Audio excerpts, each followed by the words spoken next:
today's vlog is papunta nga tayo sa Boracay Island. Yes, papunta na naman tayo sa Boracay Island. And siguro kung napanood niyo yung mga previous vlog ko, pumunta nga ulit tayo sa Boracay, which is kasama ko yung parents ko, yung lola ko, and my pinsan. So that was March 2024, ngayong year lang rin.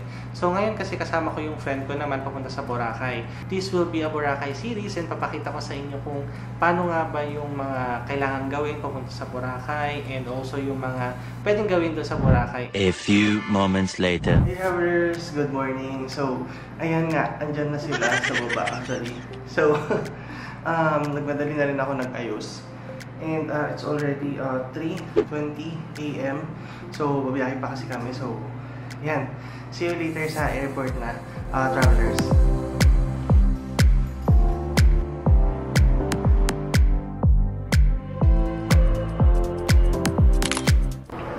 Hey travelers, so nandito na ako ngayon sa Clark International Airport. Kaantay na lang ako ng boarding. It's already 1 PM and yung boarding kasi is 3 PM. Pero nililibot ko lang kasi first time kong pumunta dito sa Clark International Airport. Kasi mostly yung mga flights ko sa NAIA. So, tine-check ko siya. Ang ganda nung airport dito sa Clark kasi ang linis. Kasi hindi siya ganun ka-crowded kasi nga mas maraming nag-flight sa sa Manila. So, ito yung kung nakikita. Ayan. Takits tayo mamaya sa Boracay Airport na. Tapos papakita natin kung paano pumunta dun sa port and pumunta sa mismong Boracay Island.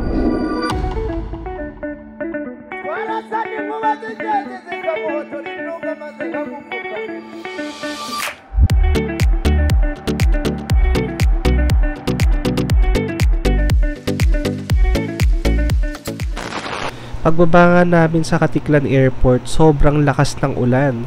So instead na mag-tricycle kami, nag-purchase kami ng package around 700 plus. Not bad kasi kasama na dun yung transport papuntang Jettyport and also environmental fee, terminal fee, and boat fee. Pagdating sa isla, shuttle rin naman na maghahatid sa inyo papunta sa hotel ninyo. Hindi kung isang basa na umuulan dito sa sa Boracay. My God. Isang basa na. First time ko pumunta dito nang umuulan. Ayun, gabi na rin. First time ko rin pumunta ng Boracay na gabi na. Well, expected naman kasi hindi na siya summer, so talagang possible na umulan ng ganito. A few moments later.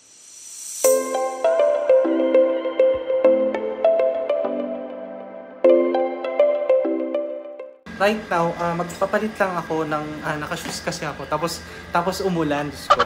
Magpapalit lang ako ng sandal tapos kakain na kami. Tapos tsaka ako mag-aayos mamaya. So pakita ko na lang mamaya yung pag-ayos.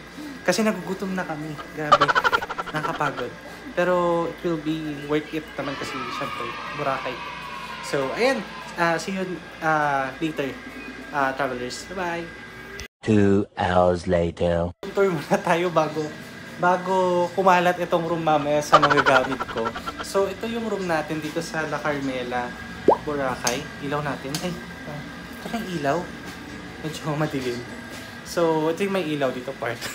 So, ito siya. Dalawa yung bed dyan na double siya. So, siguro dyan ko na lang lalagay yung mga gamit ko later. Kasi, mag-isa lang naman ako dito sa room. Tapos yung friend ko na doon siya sa kabilang room. So tag-isa kasi kami ng room. Tapos ito yung CR. Ayan. Kakarating lang namin actually. Tapos pagod na pagod. Kasi nga umulan nung dumating kami. So ito naman yung balcony dito. So ito yung sa labas niya. Kaya buksan natin sa labas. So pag mo, ito yung tsura niya. Okay. So ayan siya. Hi travelers! Good morning! So, hindi na ako nakapag-vlog after nung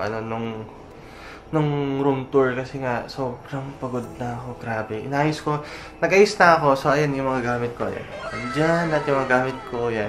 Ganyan kasi ako lagi kapag may pinupunta, nagka-travel. Naayos ko lahat muna ng mga gamit ko kapag kakarating ko para alam ko na yung mga susuot ko for the coming days. So, ayun nga, ngayon is already 7 AM. Tapos mag-breakfast muna kami kasi may free breakfast dito sa La Carmela pag naka-check-in ka. So, later, after breakfast, mag-work muna ako. For half day, may kailangan ako tapusin. Tapos, after that, tsaka kami ulit lalabas mamaya. So, ito muna. Ganito muna tayo. Mamaya magpapalit ako. So, ayan. Kain muna tayo, travelers.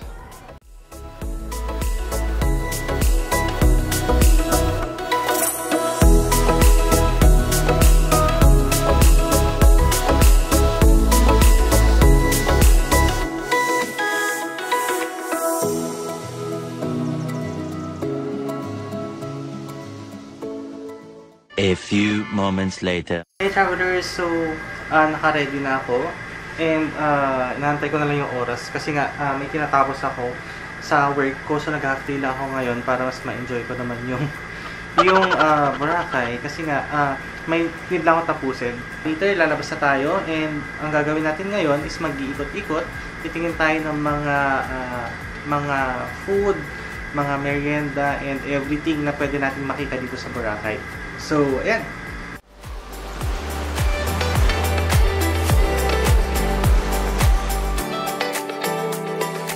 Hey travelers, so ayan, dito kami kumain kagabi sa Paris Hilton. So hindi na kasi ako naka-vlog nung kumain kami kagabi kasi nga gutom na kami. Ayan, nag-iikot lang kami ngayon, titingin kami ng mga food na pwedeng pagkainan.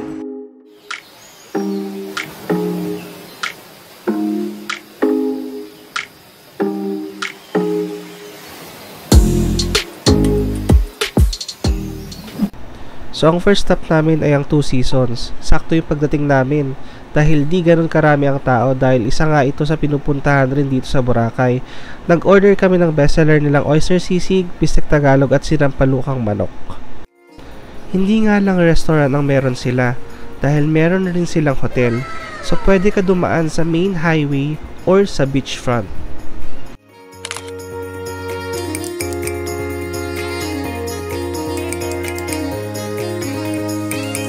After nga namin sa Two Seasons, ay nagpunta naman kami sa Ice Flakes para subukan yung mga best sellers nila.